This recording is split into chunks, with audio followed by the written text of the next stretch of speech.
Welcome to the Explainer. Today, we're tackling a silent threat that's, well, a huge part of modern life: sitting. We're going to break down what our increasingly sedentary lives are really doing to our bodies, and it's all based on some pretty eye-opening research. So let's just start with a question that might hit a little too close to home for a lot of us. Seriously, think about your day, your commute, your desk, that time on the couch. Those hours add up, right? And the consequences go way beyond just feeling a bit stiff. You see, all this constant sitting in our cars, at our jobs, in front of our screens, has created this widespread, almost invisible health threat. And we're not just talking about gaining a little weight. This is a kind of silent harm that really impacts everything, from your heart all the way to your head.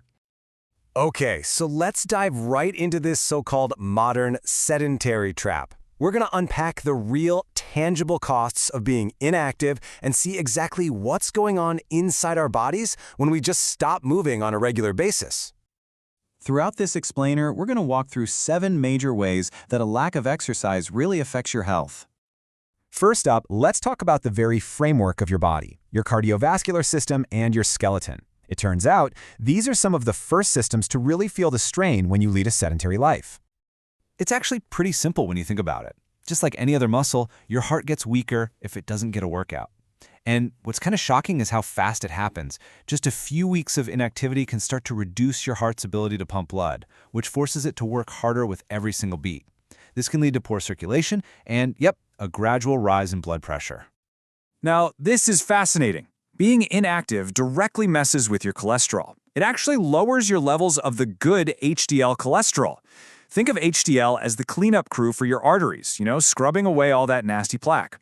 So without enough of this crew, the bad LDL cholesterol can just build up, clogging the pipes and seriously increasing your risk for heart disease. And it's not just your heart muscle we're talking about. When you don't use your other muscles, they start to shrink and lose their tone. The technical term for this is muscle atrophy, and believe it or not, it can start in as little as 2 weeks. It doesn't just make you feel weaker, it actually destabilizes your entire body.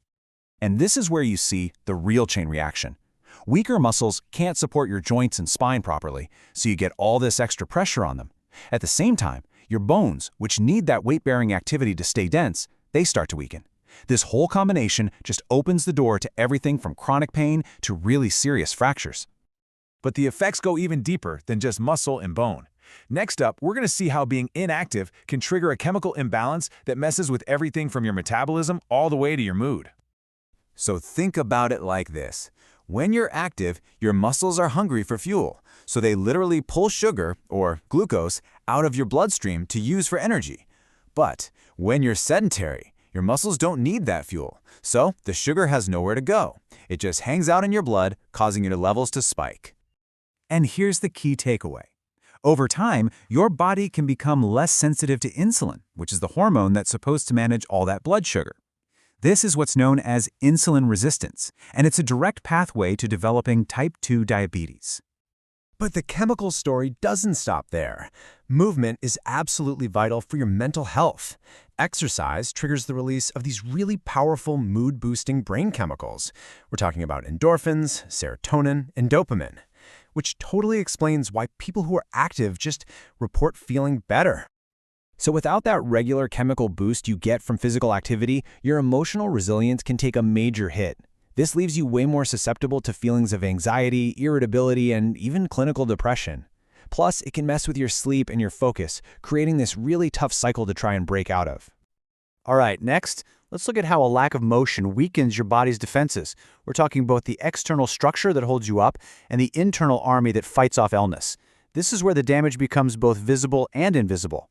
Think of physical activity as a way to keep your immune system on patrol. Good circulation, which is driven by movement, helps all those specialized immune cells travel through your body to find and neutralize threats. But when you're sedentary, that whole system gets sluggish, kind of like guards asleep at their posts. And that makes you a much easier target for whatever bug is going around. And at the very same time, your physical structure starts to suffer. Sitting for hours and hours weakens those deep core and back muscles that are supposed to act like a natural corset for your spine.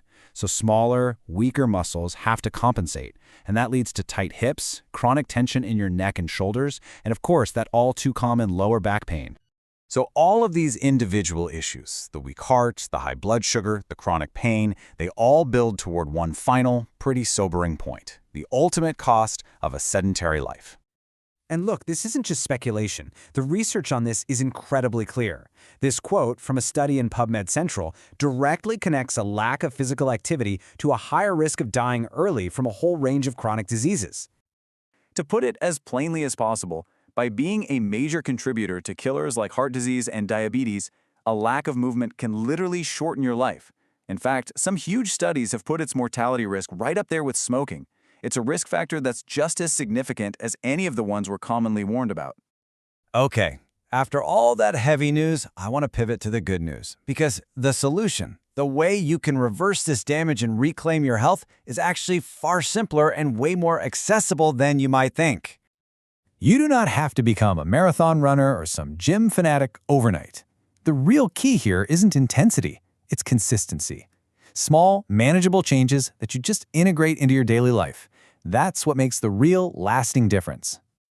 And it can be this simple. Choosing the stairs, taking a quick, brisk walk on your lunch break, or maybe setting a timer to just stretch every hour. These small acts are how you fight back against a sedentary day, and they can have a really remarkable impact on your health. And that brings us to our final thought. It all just starts with a single decision to move. So, the question I really want to leave you with is this. As you look at your day ahead, what is the one small move you're going to make to reclaim your health? Thanks for joining us.